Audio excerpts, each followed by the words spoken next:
ये बात है ईयर 1812 की, जब एक स्विस एडवेंचरर अरेबियन डेजर्ट से भस बदल कर गुजर रहा था। योहन लुटविच बघाट नामी ये एडवेंचर रास्ता भटककर चट्टानों के बीच एक पतले रास्ते में पहुंचता है। करीब 1.5 किलोमीटर तक दोनों चट्टानों के बीच चलते चलते आखिरकार रास्ता थोड़ा चौड़ा हुआ और सामने उसने देखा लाइमस्टोन के पहाड़ में बना हुआ एक आलीशान स्ट्रक्चर। सदर्न जॉर्डन में वाक़ ये एंशिएंट स्ट्रक्चर इस वीरान रेगिस्तानी वादियों में किसने और क्यों बनाया था? 127 फीट ऊंचा ये स्ट्रक्चर बनाया नहीं बल्कि पहाड़ पर तराशा गया था। आज इसे अरेबिक में खाजने कहा जाता है, जिसका मतलब है ट्रेरी, यानी जहां पर खजाना रखा जाता है। शानदार पिलर्स पहाड़ के बॉटम से उभरते हैं और इनके टॉप पर बड़ी नजाकत और खूबसूरती से तराशे गए डिजाइन्स नुमाया हैं। एक बहुत बड़ी एंट्रेंस जो एक कमरे की ओर ले जाती है, पर इस कमरे में किसी किस्म के डिजाइन नहीं बनाए गए, सिर्फ पत्थर की नेचुरल ब्यूटी देखी जा सकती है। सो इस एडवेंचरर को ये मंजर काफी हैरानक लगा, तो उसने चट्टानों में मजीद डीप जाने का फैसला किया। शायद वो इतिहास के किसी खोए हुए शहर को ढूंढने के काफी करीब था। आगे उसने लगभग 6000 लोगों के बैठने के लिए एक थिएटर देखा, और ये भी पत्थर पर तराश कर बनाया गया था। एक पाथवे जो बहुत बड़े मंदिर जैसे स्ट्रक्चर तक जा रहा था, कुछ खंडरात जो इशारा दे रहे थे कि यहाँ कभी कोई शहर आबाद था। पहाड़ों की ऊंचाइयों पर भी कई मॉन्यूमेंट्स बने हुए देखे गए। बघाट एक ऐसे शहर के खंडरात ढूंढ चुका था जिसकी इतिहास में काफी अहमियत थी। 2000 साल पुराना ये शहर आज पेट्रा के नाम से जाना जाता है, पर यहाँ जो कोई भी बसते थे वो इस सूखे रेगिस्तान में बिना पानी के गुजारा कैसे करते थे? चट्टानों को तराश कर वो स्ट्रक्चर्स क्यों बनाते थे? इस वीरान रेगिस्तान में उनका क्या काम था? और सबसे बढ़कर आखिर वो ये सब छोड़ने पर मजबूर क्यों हुए? स्विस एडवेंचर ने जब ये सब देखा तो उसे रेगिस्तान में रहने वाले एक कबीले की कहानी याद आ गई।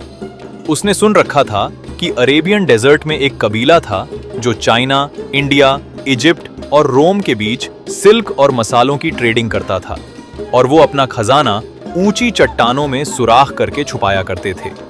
ग्रीक और रोमन सोर्सेज में इन लोगों का नाम नेबिडिटियंस बताया गया है। ये खानाबदोश कबीले के तौर पर 2000 साल पहले मशहूर थे, और ये लोग रेगिस्तान में टेंट्स लगाकर रहते थे। लेकिन टेंट्स में रहने वाले लोग पेट्रा जैसा इतना शानदार शहर बनाने में कैसे कामयाब हुए? बघा की इस डिस्कवरी के बाद पेट्रा को इंटरनेशनल प्रेजेंस मिलना शुरू हो गई। पूरी दुनिया से आर्कियोलॉजिस्ट्स और हिस्टोरियंस यहाँ का रुख करने लगे ताकि इस एंशिएंट मिस्ट्री को सुलझाया जा सके। जाहिर है 127 फीट ऊंची कंस्ट्रक्शन, और वो भी कोई मामूली नहीं, बल्कि पत्थर को तराश कर बनाना कोई आम सी बात नहीं है। इसके लिए वर्कर्स ने जरूर कोई टेम्परेरी स्ट्रक्चर खड़ा किया होगा। जैसे आजकल भी आपने देखा होगा, कंस्ट्रक्शन के दौरान बिल्डिंग के इर्द गिर्द लकड़ियों का एक स्ट्रक्चर बनाया जाता है जिस पर वर्कर्स खड़े होकर काम करते हैं। पर ना सिर्फ ट्रेजरी बल्कि पेट्रा में दूसरे स्ट्रक्चर्स पर भी ऐसे कोई निशानात वाजे नहीं हैं जो इसकी कंस्ट्रक्शन के बारे में कोई इशारा दे सकें।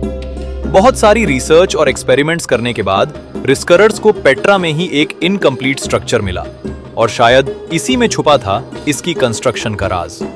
इसको देखकर ऐसा मालूम होता है कि ये स्ट्रक्चर का सिर्फ ऊपर का हिस्सा है और बाकी नीचे का लाइमस्टोन काटा ही नहीं गया। इससे ये जाहिर होता है कि नेबिडिटियंस किसी भी स्ट्रक्चर को ऊपर से बनाना शुरू करते थे। ट्रेरी की कंस्ट्रक्शन में भी पहले वो 7 वाली चट्टान पर चढ़े और एक हॉरिजॉन्टल शाफ्ट लाइमस्टोन के पहाड़ में खोद दी। इस शाफ्ट के अंदर खड़े होकर वो पिलर्स और मुख्तलिफ डिजाइन्स तराशते और फिर आहिस्ता आहिस्ता नीचे बढ़ते जाते।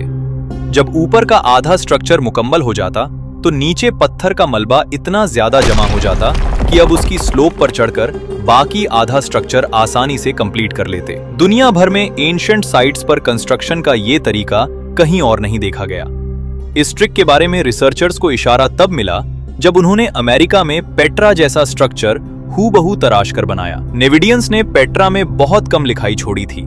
सिर्फ 1-2 जगह पर एरामिक स्क्रिप्ट में कुछ लिखा हुआ पाया गया। ये लैंग्वेज मिडिल ईस्ट में जीसस के दौर में इस्तेमाल होती थी। इस स्क्रिप्ट में लिखा था कि ये टोम बहुत मुकद्दस है, इसके अंदर जो कुछ भी है उसको ना कभी बदला जाए ना यहाँ से निकाला जाए। लेकिन जिस चेंबर के बाहर ये लिखा था उसके अंदर सिर्फ चंद शेल्फ के अलावा और कुछ भी नहीं था। इन शेल्फ की साइज देखकर अंदाजा लगाया गया कि ये डेड बॉडीज रखने के काम आते थे। ये जगह असल में इनका बरियल चेंबर था। पेट्रा की चट्टानों में ऐसे 800 से ज्यादा चेंबर्स दरियाफ्त हो चुके हैं। शुरुआत में ये भी समझा जाता था कि शायद ये शहर कोई कब्रिस्तान था, लेकिन बाद में रिसर्चर्स को यहाँ कुछ ऐसे सबूत भी मिले जो यहाँ जिंदा लोगों के होने का इशारा भी देते हैं। लिविंग एरिया की साइज का अंदाजा लगाने पर मालूम पड़ा कि अपने गोल्डन पीरियड के दौरान पेट्रा में 20,000 से 300 लोग रहते थे। पर ये 300 लोगों का शहर, और वो भी बंजर रेगिस्तान में, तो ये लोग पानी कहां से लाते थे? इसका एक सुराग मिलता है पेट्रा में मौजूद एक स्ट्रक्चर में, जिसे ग्रेट टेम्पल कहते हैं। यहाँ फर्श पर कुछ सुराख मिले हैं। ऐसा मालूम हो रहा था कि शायद इसके नीचे से पानी गुजरता था। एक्सपर्ट्स ने जब इस जगह पर GPR यानी ग्राउंड पेनिट्रेटिंग रेडार से स्कैन किया तो एक अहम क्लू सामने आया।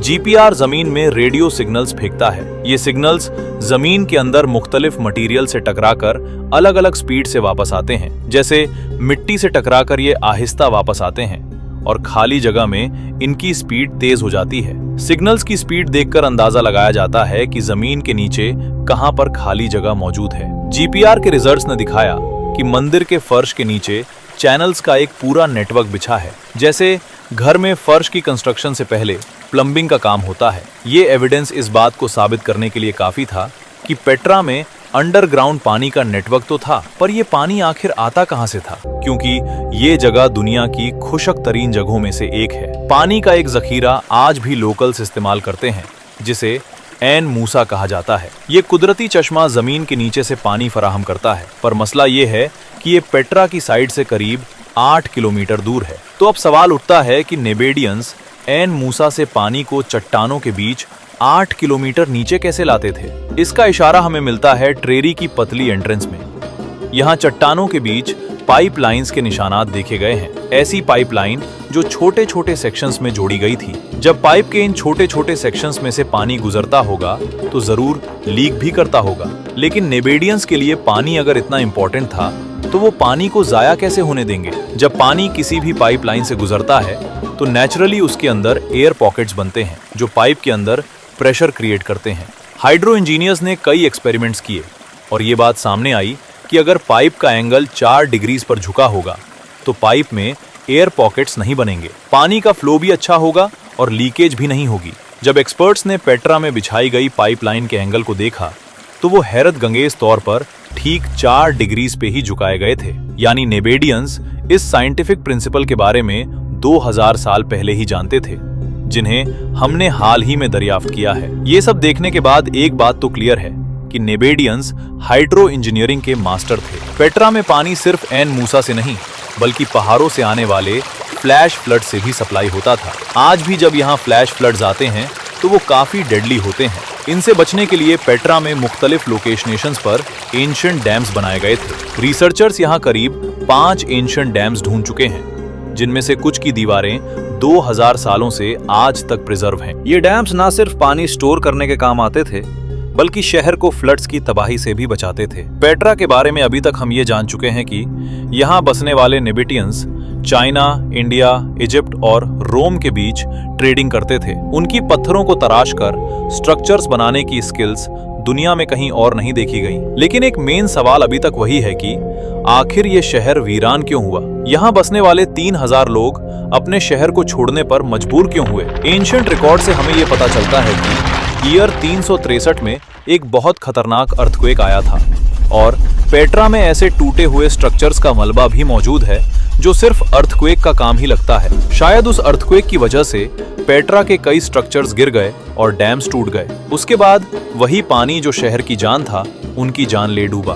फ्लैश फ्लड्स पूरे शहर को बहाकर ले गए और बचे कुचे इंफ्रास्ट्रक्चर जो नेबेटियंस ने कई 100 सालों में बनाए थे खंडरात में बदल गए। अब ना तो यहाँ पानी बचा था और ना ही कोई सिस्टम। ट्रेडर्स ने अपने रास्ते बदल लिए और शहर के लोग आहिस्ता आहिस्ता दूसरे शहरों में चले गए। पेट्रा को यूनेस्को वर्ल्ड हेरिटेज साइट का दर्जा 1985 में मिला और अगर आपने Indiana Jones and the Last Crusade देखी हो तो उसमें जो होली ग्रेल का टेम्पल है वो असल में पेट्रा का अलग खाजने ही है।